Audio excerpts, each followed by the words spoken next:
രാഹുൽ ഈശ്വർ, ഈ എൻ പ്രശാന്തുമായി ബന്ധപ്പെട്ട വിവാദങ്ങൾ നമ്മൾ മുമ്പ് ചർച്ച ചെയ്തിട്ടുണ്ട്. ആ വിഷയം തന്നെ വിശദമായി ചർച്ച ചെയ്തിട്ടുള്ളതാണ്. അദ്ദേഹം തന്നെ പറയുന്നതനുസരിച്ച്, അദ്ദേഹത്തിൻ്റെ ഫേസ്ബുക്ക് പോസ്റ്റ് അനുസരിച്ച് അദ്ദേഹം 6 മാസമായി അദ്ദേഹത്തിൻ്റെ വാദം കേൾക്കണമെന്ന ആവശ്യം ഉണർത്തിക്കുകയാണ്. പക്ഷെ അത് നടക്കുന്നില്ല. അദ്ദേഹം മുന്നോട്ട് വെക്കുന്ന രേഖകളും മറ്റു കാര്യങ്ങളും എല്ലാം അപ്രത്യക്ഷമാകുന്ന സാഹചര്യത്തിലാണ് അദ്ദേഹം അത് റെക്കോർഡ് ചെയ്യണമെന്ന ആവശ്യം ഉന്നയിക്കപ്പെടുന്നത് നിരാകരിക്കുന്നു. ഇന്ന് ചീഫ് സെക്രട്ടറിക്ക് മുൻപാകെ ഹാജരാകുന്നതിന് തൊട്ട് മുൻപും അദ്ദേഹം ചീഫ് സെക്രട്ടറിക്ക് പരിഹസിച്ചുകൊണ്ടൊരു പോസ്റ്റ് ഇട്ടതിന് ശേഷമാണ് ആ നടപടിക്രമങ്ങളിലേക്ക് കടക്കുന്നത്. അച്ചടക്കം എന്നുള്ളത് വേണമെന്നുള്ളതാണ് ഒരു സർവീസ് കാഴ്ചപ്പാട്.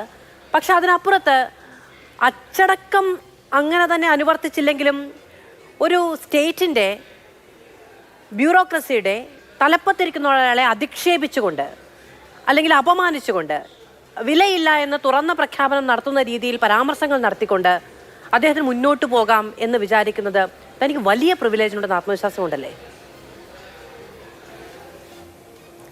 ശ്രീമതി മാധു, ആദ്യം തന്നെ എനിക്ക് പ്രശാന്തിനെ ഇഷ്ടമാണ്. അതുകൊണ്ട് തന്നെ എൻ്റെ അഭിപ്രായങ്ങൾ പ്രശാന്തിനോട് ബയസ്ഡ് ആയിരിക്കും എന്ന കാര്യത്തിൽ സംശയമില്ല. അദ്ദേഹം ഒരുപാട് കാലം അദ്ദേഹം റോങ്ഡ് ആയി എന്ന് വിശ്വസിക്കുന്ന ഒരു വ്യക്തിയാണ്. അദ്ദേഹം ഉന്നയിച്ച പല പോയിന്റുകളും ശ്രദ്ധിച്ചില്ല, അദ്ദേഹം വെളിയിലേക്ക് കൊണ്ടുവന്ന പല കാര്യങ്ങളും വേണ്ട രീതിയിൽ പരിഗണിച്ചില്ല തുടങ്ങിയ കാര്യങ്ങൾ ആദ്യം മുതലേ റേസ് ചെയ്യുകയും അദ്ദേഹത്തിന് ശരിയല്ലെന്നും നീതിയല്ലെന്നും തോന്നുന്ന ഒരു കാര്യമാണ് നേരിടുന്നതെന്ന് പലതവണയെ പുറത്തു പറയുകയും ചെയ്തൊരു വ്യക്തിയാണ്. യഥാർത്ഥത്തിൽ സിവിൽ സർവീസിലെ യങ് ഓഫീസേഴ്സ് എല്ലാവരേക്കാൾ, അതായത് പ്രശാന്ത് ആകട്ടെ, ദിവ്യ ആകട്ടെ അടക്കമുള്ള ഓഫീസേഴ്സിനെയൊക്കെ ആ രീതിയിൽ നന്നായി കൊണ്ടുപോകുന്നതിൻ്റെ ഉത്തരവാദിത്വം ഗവൺമെൻറ്റിന് കൂടിയാണ്. ബഹുമാനപ്പെട്ട മന്ത്രിക്കും മുഖ്യമന്ത്രിക്കും അടക്കം ഈ സിവിൽ സർവീസ് എന്ന് പറയുന്ന സ്റ്റേറ്റിൻ്റെ ആംസിനെ നല്ല രീതിയിൽ കൊണ്ടുപോകാനുള്ള ഒരു റെസ്പോൺസിബിലിറ്റി അവർക്കാണ്. പലപ്പോഴും വേണ്ട രീതിയിൽ സിവിൽ സർവീസിനെ ചാനലൈസ് ചെയ്ത് മാനേജ് ചെയ്ത് കൊണ്ടുപോകുന്നുള്ളൊരു സ്കിൽ ഇടത് ഗവൺമെൻറ്റിൻ്റെ നിന്ന് കണ്ടില്ല എന്ന് പറയാതെ വയ്യ. അതുകൊണ്ടാണ് നമ്മുടെ കേരള ചരിത്രത്തിൽ ഒരിക്കലും കേൾക്കാത്ത രീതിയിൽ സിവിൽ സർവീസ് ഉദ്യോഗസ്ഥന്മാർ പരസ്പരം അങ്ങോട്ടും ഇങ്ങോട്ടും പോരാടുന്നത് നമ്മൾ കണ്ടു. ഒരുപാട് അങ്ങോട്ടും ഇങ്ങോട്ടും അഭിലഷണീയമല്ലാത്ത കാര്യങ്ങൾ പറയുന്നത് മാനേജ് ചെയ്ത് കൊണ്ടുപോകുന്നതിന് ഉത്തരവാദിത്വം അവിടെയല്ല, മുഖ്യമന്ത്രി അടക്കമുള്ളവർക്ക് വളരെ പ്രതീക്ഷയോടെയല്ലേ മുമ്പ് ശ്രീ പ്രശാന്തിനെ അടക്കം പല സ്ഥലങ്ങളിലും പോസ്റ്റ് ചെയ്ത് വളരെ താല്പര്യമായിരുന്നല്ലോ ആദ്യകാലത്തൊക്കെ. നമുക്ക് എൻ്റെ കാര്യങ്ങൾ അറിയാവുന്നതല്ലേ. എന്നാൽ ഇവരെ മാനേജ് ചെയ്ത് ചാനലൈസ് ചെയ്ത് മുമ്പോട്ട് കൊണ്ടുപോകുന്നത് യഥാർത്ഥത്തിൽ പൊളിറ്റിക്കൽ വില്ലിൻ്റെയും പൊളിറ്റിക്കൽ ലീഡർഷിപ്പിൻ്റെയും സ്കില്ല് കൂടിയല്ലേ. IAS അടക്കം എന്തൊക്കെ പറഞ്ഞാലും at the end of the day political leader അല്ലെങ്കിൽ പോളിസി മേക്കേഴ്സ് എന്ന് പറയുന്നത് നമ്മുടെ ലോ മേക്കേഴ്സ് ആയ രാഷ്ട്രീയക്കാരാണ്. ആ പൊളിറ്റിക്കൽ ലീഡർഷിപ്പ് ഇത്തരം പ്രശ്നങ്ങളുണ്ടെങ്കിൽ അതിൽ ഇടപെട്ട് പരിഹരിക്കുന്നതിന് പകരം അതങ്ങനെ പെർസിസ്റ്റ് ചെയ്യിക്കുന്നതിൽ എന്തെങ്കിലും അർത്ഥമുണ്ടോ? ആ അർത്ഥത്തിലാണ് രാഷ്ട്രീയക്കാർക്ക് ഇത്തരം കാര്യങ്ങളിൽ മുമ്പോട്ട് കൊണ്ടുപോകാനൊരു മെച്യൂരിറ്റിയും പാകതയും വേണം. ഈ ഗവൺമെന്റിന് തന്നെ പല ആൾക്കാരുമായിട്ടും ആദ്യം ഏറ്റവും മികച്ച ബന്ധമായിരുന്നില്ലേ ഇദ്ദേഹത്തിന് ഉണ്ടായിരുന്നത്. ശ്രീ പ്രശാന്തിന്റെ കുറെയെങ്കിലും ഒരു കോൺഫ്രണ്ടേഷണൽ സ്റ്റൈലാണ്. അദ്ദേഹത്തിന്റെ ചില പോസ്റ്റുകളൊക്കെ അതിന്റെ ടോണ് ഡിബേറ്റബിൾ ആണോ എന്ന് ചോദിച്ചാൽ ഡിബേറ്റബിൾ ആണ്, സംശയമൊന്നുമില്ല. പക്ഷേ അദ്ദേഹം താൻ റോങ്ഡ് ആണ് എന്നുള്ള ചിന്തയിൽ, അദ്ദേഹത്തിന് നീതി കിട്ടുന്നില്ല ചിന്തയിലാണ് അനധിസാധാരണമായ ലൈവ് ടെലികാസ്റ്റ് വേണമെന്ന് പറയുന്നത്, അല്ലെങ്കിൽ ഇത്തരം കാര്യങ്ങൾ പറയുന്നത്. അപ്പൊ ശ്രീ പ്രശാന്തിനെ അടക്കം വിശ്വാസത്തിൽ ഏതെങ്കിലും ഒരു സീനിയർ മിനിസ്റ്ററോ മുഖ്യമന്ത്രിയോ ഒക്കെ ഇടപെട്ടാൽ ചെയ്യാവുന്ന കാര്യങ്ങളല്ലേ ഉള്ളൂ. CMന്റെ സ്റ്റേച്ചറിലുള്ള വളരെ മുതിർന്ന ഒരാൾ വിളിച്ച് ഇങ്ങനെ നിങ്ങൾ ഫ്രണ്ടിൽ പോകരുത്, നമ്മുടെ സിവിൽ സർവീസിന്റെ എൻ്റയർ മെക്കാനിസം ഇൻഫ്രാസ്ട്രക്ചറിലും അത് മോശമാണ് തുടങ്ങിയ കാര്യങ്ങൾ പറയുകയാണെങ്കിൽ പരിഹരിക്കുന്നതല്ലേ. അപ്പൊ ഈ പരിഹരിക്കുന്ന ഒരു എന്നൊക്കെ ആവശ്യപ്പെടുന്നത് കുറച്ച് കടന്ന കൈയല്ലേ മാധു? അങ്ങനെയല്ലല്ലോ. ഞാനോ മാധുവോ പോലെ അല്ലല്ലോ. ഞാനോ മാധുവോ പോലെ അല്ലല്ലോ. ഞാനും രാഹുൽ ഈശ്വറും പോലെ അല്ല. ഉത്തരവാദിത്വവും അച്ചടക്കവും ആവശ്യമുള്ളൊരു പൊസിഷനിൽ ഇരിക്കുന്ന ഒരാളാണ്. അപ്പൊ ആ ഉത്തരവാദിത്വം കാണിക്കല്ലേ വേണ്ടത്. അല്ലാതെ ഞാൻ ഇവിടെ ഇങ്ങ് പ്രതിഷേധിച്ചേക്കാം, മറ്റുള്ളവരെയൊക്കെ വന്ന് എന്റെ മുന്നിൽ ഇങ്ങനെ നിന്നുകൊണ്ട് എന്റെ പ്രശ്നത്തിന് പരിഹാരം ഉണ്ടാക്കി തരണം എന്ന് പറഞ്ഞാൽ നാട്ടിലുള്ളവർക്ക് മറ്റു പണികളൊന്നുമില്ലേ? കേരളത്തിന് മുഖ്യമന്ത്രിക്ക് വേറെ പണിയൊന്നുമില്ലേ? അങ്ങനെയല്ല.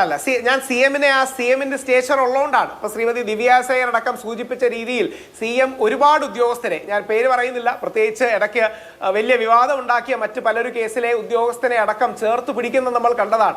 ഒരുപാട് പേർക്ക് അനിഷ്ടം ഉണ്ടായിട്ട് പോലും ആ പ്രത്യേക ഉദ്യോഗസ്ഥനെതിരെ കേസ് ഉണ്ടായിട്ട് പോലും വേണമെങ്കിൽ ചില രീതിയിൽ അർത്ഥമുള്ള തെളിവുണ്ടായിട്ടും തെളിവ് നശിപ്പിക്കലൊക്കെ ഉണ്ടായിട്ടും അല്ലെങ്കിൽ ഉണ്ടെന്ന് ആരോപണം ഉണ്ടായിട്ട് പോലും അദ്ദേഹത്തെ ചേർത്ത് പിടിക്കുകയും കൂടെ നിർത്തുകയും.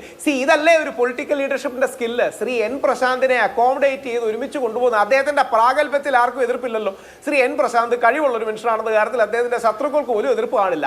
അദ്ദേഹത്തിന്റെ ടോൺ ശരിയാക്കണമെന്ന കാര്യത്തിൽ അദ്ദേഹത്തിന്റെ ഏറ്റവും അടുത്ത സുഹൃത്തുക്കൾക്ക് പോലും എതിർപ്പും കാണില്ല. അപ്പോൾ ഏതെങ്കിലും മുതിർന്ന ഒരാൾ വിളിച്ച് ഇങ്ങനെയല്ല നമ്മൾ മുമ്പോട്ട് പോകേണ്ടത്, അല്ലെങ്കിൽ അന്ന് പണ്ടത്തെ കുന്നംകുളത്തിന്റെ മാപ്പ് അടക്കമുള്ള കാര്യങ്ങൾ വെച്ചാണ് ഞാൻ പറയുന്നത്. ആരോടും കോൺഫ്രണ്ടേഷൻ വേണ്ട. രാഘവൻ സാറിനോടാണ് അത് അന്ന് പറയുന്നത്.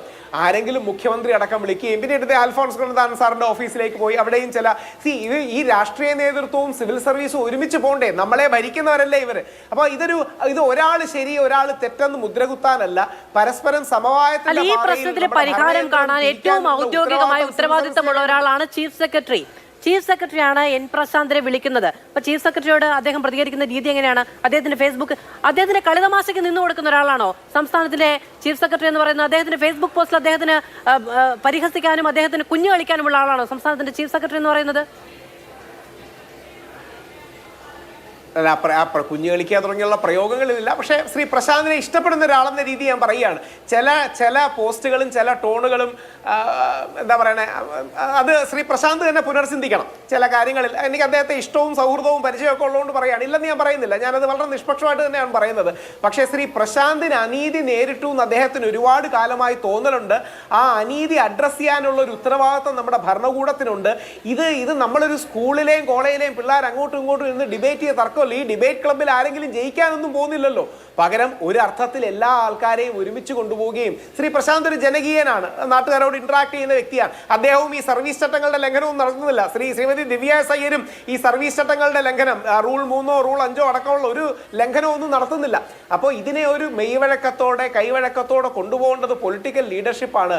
അങ്ങനെയുള്ളവർക്ക് അത്തരം കാര്യങ്ങൾ വേണം. അദ്ദേഹത്തിന്റെ പോസ്റ്റുകൾ കണ്ടാൽ ഒരു കോടതിയിൽ ഒക്കെയുള്ള കാര്യങ്ങളൊക്കെ ഇട്ടിട്ടുണ്ട്.